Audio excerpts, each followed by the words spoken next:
Are studio all info में आपका स्वागत। दोस्तों मेरा नाम लक्ष्मण परमार। तो आज આપણે વાત સ્વરોજગાર લક્ષી લોન સહાય યોજના। જો મિત્રો તમારે કોઈ પણ વ્યવસાય શરૂ કરવો હોય, દુકાન કોઈ કરવી હોય, કોઈ વાહન ખરીદવું હોય, ઇકો છે, ટેક્સી રિક્ષા છે, સોટા હાથી છે, કોઈ પણ જાતની તમારે કરિયાણાની દુકાન કરવી હોય, ઇલેક્ટ્રોનિકની દુકાન કરવી હોય, કોમ્પ્યુટરની, મેડિકલ સ્ટોર કરવી હોય, તો સ્વરોજગારી જે પણ તમારે ધંધો ચાલુ કરવો હોય તો તમને લોન 10 લાખ સુધીની લોન નિગમ તરફથી આપવામાં આવે છે। તો કોને કોને મળવા પાત્ર છે આ લોન, શું ડોક્યુમેન્ટ જોશે, એજ્યુકેશન ક્વોલિફિકેશન શું રહેશે, તે બધી જ માહિતી આપણે આ વિડીયોમાં લેવાના છે મિત્રો। તો વિડીયો સારો લાગે તો એક લાઈક કરી દેજો, ચેનલમાં પહેલી જ વખત આવ્યા હોય તો સબસ્ક્રાઇબ કરી દેજો અને બેલ આઇકન પ્રેસ કરવાનું ભૂલતા નહીં મિત્રો। તમને આવા જ નોલેજેબલ વિડીયો મળતા રહેશે। તો ચાલો આપણે કોમ્પ્યુટર સ્ક્રીન તરફ અને લઈએ બધી જ માહિતી। તો દોસ્તો આપણે કોમ્પ્યુટર સ્ક્રીન તરફ આવી ગયા છે, લઈ લઈએ બધી જ માહિતી। યોજનાનું સ્વરૂપ, લોન સહાયના ધોરણો। ઓકે મિત્રો, તો યોજનાનું સ્વરૂપ શું છે અને લોન સહાય ધોરણ શું છે? તો કે રિક્ષા, લોડિંગ રિક્ષા, મારુતિ ઇકો, જીપ, ટેક્સી વગેરે સ્વરોજગારી લક્ષી વાહનો માટે ઓન રોડ યુનિટ કોસ્ટ માટે તમને 10 લાખ સુધીની લોન મળવા પાત્ર છે। ઓકે મિત્રો, તો સ્વરોજગારી લક્ષી તમારે કોઈ પણ વાહન લેવું હોય તો અહીંયા ઉપર નામ દર્શાવેલા છે મિત્રો, રિક્ષા, લોડિંગ રિક્ષા, મારુતિ ઇકો, જીપ, ટેક્સી વગેરે કોઈ પણ તમારે વાહન લેવું હોય તો નિગમ તરફથી તમને 10 લાખ સુધીની લોન મળવા પાત્ર છે। ઓકે મિત્રો, આમાં એક યાદ રાખજો કે મોટા વાહન માટે નથી, નાના રોજગાર માટે નાના વાહન મળે છે તમને। ઓકે, અને વાહનોના નામ પણ અહીંયા આપેલા છે। હવે બીજા નંબરમાં મિત્રો, વ્યવસાય જેવા કે કરિયાણાની દુકાન, medical store, readymade garment store, book store વગેરે કોઈ પણ સ્વરોજગાર વ્યવસાય માટે ₹10 લાખની સુધીની અથવા ખરેખર થનાર ખર્ચ એ બે પૈકી જે ઓછું હોય તે લોન પેટે નિગમ તરફથી આપવામાં આવે છે।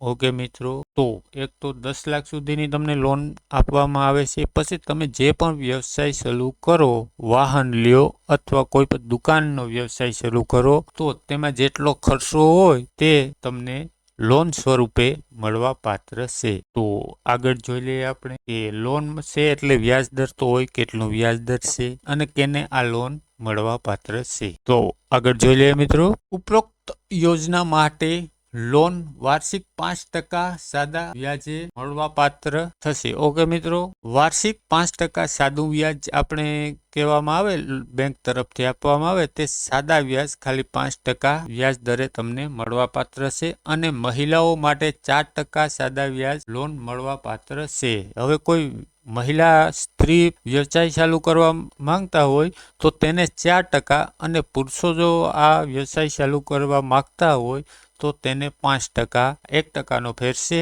ઓકે મિત્રો, પછી ટ્રાન્સપોર્ટ, લોજિસ્ટિક, ટ્રાવેલ્સ વગેરે વ્યવસાય માટે વાહન જરૂરી સ્ટ્રક્ચર સહિત મેળવવા માટે બેંકમાં ₹6 લાખની લીધેલ લોન ઉપર 5% વ્યાજ સહાય મળવા પાત્ર છે।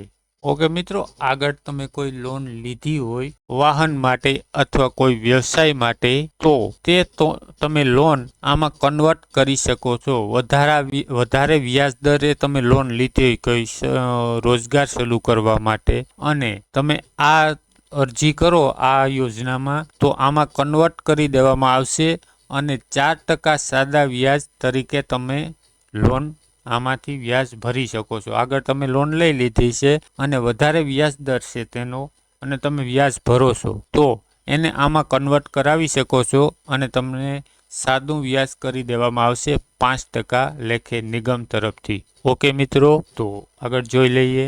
હવે મિત્રો, સ્વરોજગારી લક્ષી તમામ યોજનામાં નીચે મુજબ પાત્રતા પણ રહેશે। હવે પાત્રતા જોઈ લઈએ આપણે। તો અરજદાર ગુજરાતના વતની હોવા જોઈએ અને બિન અનામત વર્ગના હોવા જોઈએ। ઓકે મિત્રો, આ યાદ રાખજો કે અરજદાર જે છે એ મૂળ ગુજરાતના નિવાસી હોવા જોઈએ અને બિન અનામત કેટેગરીમાં આવતા હોવા જોઈએ। ઓકે મિત્રો, બિન અનામત તો તમે ખબર જ છે, એસટી, એસસી, ઓબીસી એમાં ન કોઈ આવવા જોઈએ અને બિન અનામત કેટેગરીમાં આવતા હોવા જોઈએ। અને બીજી વાત મિત્રો કે ડાયરેક્ટ તમે કોલ નહીં કરતા, તેના પૂરો વિડીયો જોજો. બધી જ માહિતી હું આ વિડીયોને અંદર આપું છું. તમે ડાયરેક્ટ કોલ કરી દો, એમાં શું લેવાનું, હું ડોક્યુમેન્ટ કેવી રીતે ફોન, પહેલાં વિડીયો જોઈ લ્યો.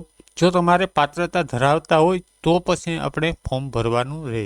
ઓકે મિત્રો, ડાયરેક્ટ કોલ નહીં કરી દેતા, પેલા પૂરો વિડીયો જોજો. હવે મિત્રો, અરજદારની ઉંમર 18 વર્ષથી 50 વર્ષ સુધીની હોવી જોઈએ અને ધિરાણનો વ્યાજ દર વાર્ષિક 5% સાદા વ્યાજ અને મહિલાઓ માટે 4% રહેશે. હવે મિત્રો, આપણે વ્યાજ દર 5% છે અને મહિલાઓ જો આમાં ફોર્મ ભરે તો તેના માટે 4% સાદું વ્યાજ વાર્ષિક છે. ઓકે મિત્રો, વર્ષે જેટલું ધિરાણ આપવામાં આવે છે તે મુજબ સાદું વ્યાજ ગણવામાં આવશે અને કુટુંબની વાર્ષિક આવક મર્યાદા ₹6 લાખ કરતાં ઓછી હોવી જોઈએ.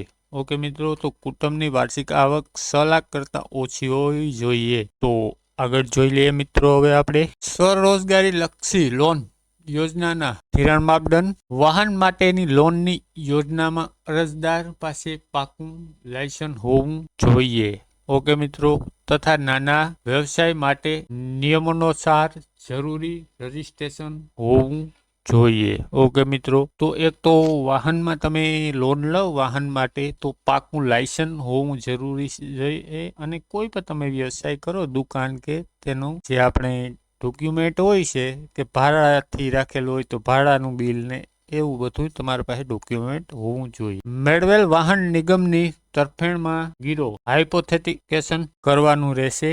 વાહન મેળવ્યાના 3 માસ પછી 5 વર્ષના એક સરખા માસિક હપ્તામાં લોન ભરવાની રહેશે. ઓકે મિત્રો, તમે આગળ વાહન ખરીદી લીધું, અરજી કરી દીધી અને વાહન ખરીદી લીધું, પછી 3 મહિના પછી 5 વર્ષને અંદર તમે જેટલા પણ લોન લીધી હોય તે તમારે હપ્તે ચૂકવવાની રહેશે અને 5 વર્ષની અંદર તમારે આખી રકમ ચૂકવવાની રહેશે. ઓકે, પછી તમે જેટલી લોન લો તે પ્રમાણે મહિનાના હપ્તા એક સરખા તમને કરી દેવામાં આવશે. ઓકે મિત્રો, તો આગળ જોઈ લઈએ આપણે. હવે ધિરાણનું માપદંડ જોઈ લઈએ. તો કે નાના વ્યવસાય લોન મેળવ્યાના 3 આવતા આપણે જોઈ લીધું કે 3 માસમાં રૂપિયા તમારે એક સરખા 5 વર્ષની અંદર તમારે આ લોન ચૂકવવા દેવાની રહેશે. ઓકે મિત્રો, પછી મિત્રો, લોનની કુલ રકમ 7,50,000 કરતાં વધતી હોય તો તે કુલ રકમ જેટલી રકમની પોતાની અથવા અન્ય કોઈ સગા સંબંધીની સ્થાવર મિલકત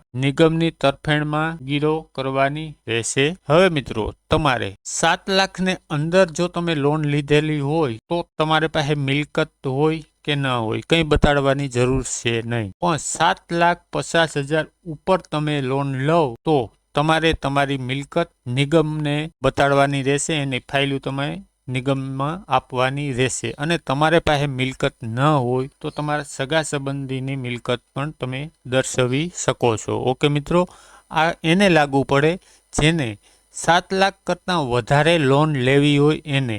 જો 7 લાખ કરતાં ઓછી લોન લેવી હોય એને કોઈ મિલકત દર્શાવવાની છે નહીં. ઓકે મિત્રો, દરેક લોન લેનારે સહી કરેલા 5 બ્લેન્ક ચેક આપવાના રહેશે. પછી મિત્રો, તમારે 5 બ્લેન્ક ચેક હોય ને એના ઉપર સહી કરી અને નિગમમાં તમારે આપવાના રહેશે. ઓકે, તો આગળ જોઈ લઈએ હવે મિત્રો આપણે મહત્વના જરૂરી આધારો. મિત્રો, હવે આધાર તમારી પાસે કયો હોવો જોઈએ તો કે શૈક્ષણિક લાયકાત, જે લાયકાત હોય એ તમારી પાસે, પછી ઉંમરનો પુરાવો, પછી આધાર કાર્ડ, પછી અરજદારનું નામ હોય તે રેશન કાર્ડ, રહેઠાણનો પુરાવો જ્યાં તમે રહેતા હોય ત્યાંનો, પછી બિન અનામત વર્ગનું પ્રમાણપત્ર તો તમારી પાસે હોય જ, પછી કુટુંબના આવકનો દાખલો જો ન હોય તો તમારે કઢાવી લેવાનો. ઓકે, આ એટલા દસ્તાવેજની તમારે જરૂર પડશે. આગળ જોઈ લઈએ આપણે હવે મહત્વના જરૂરી આધારો. મિત્રો, આઈટી રિટર્ન કરતા હોય તો તેના માટે ફોર્મ નંબર 16 ધંધાના સ્થળનો આધાર. તો આ તો આઈટી રિટર્ન કરતા હોય એના માટે છે. પછી આ પાછું તમને લાગુ પડે છે કે જે ધંધાના સ્થળનો આધાર, તમે કઈ જગ્યાએ ધંધો કરો છો એનો આધાર પુરાવો તમારે આપવાનો રહેશે. પછી ધંધાનો અનુભવ આધાર.